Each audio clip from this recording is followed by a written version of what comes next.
Всем привет, это Борис Шенкман на своей грядке в Испании. Здесь я выращиваю фруктовый сад.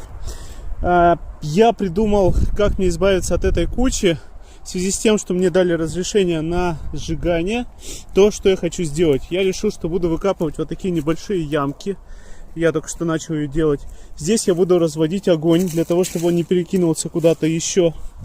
И буду сжигать постепенно небольшие палки этого тростника. Кроме того, я буду доставать большие палки.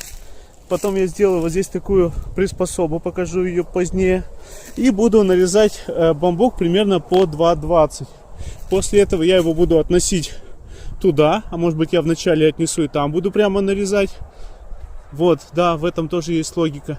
И, собственно, после того, как я поставлю все опоры для ограждения, натяну проволоку и буду ставить ограждение из бамбука.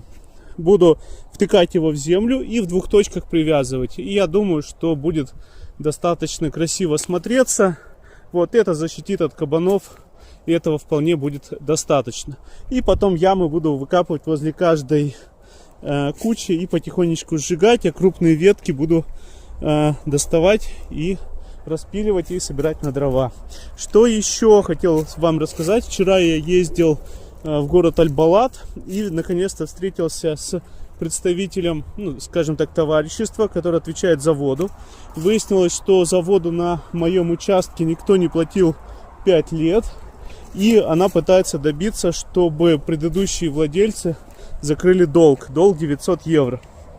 Теперь я связался с прежними владельцами, направил им документы, и они должны будут разбираться, что это для меня значит. На самом деле, по факту практически ничего. Вот, кроме того, что я не смогу официально вступить в товарищество.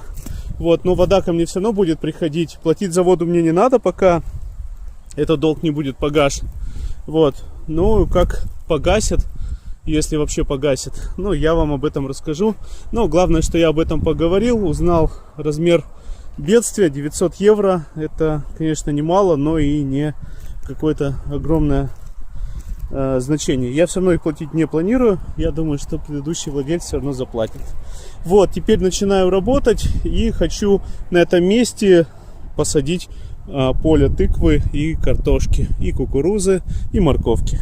Все, работаю. Всем хорошего дня, пока. Вот так работает мой план. Как я и говорил, вот ямка. Вот я развел огонь, у меня есть разрешение, напомню.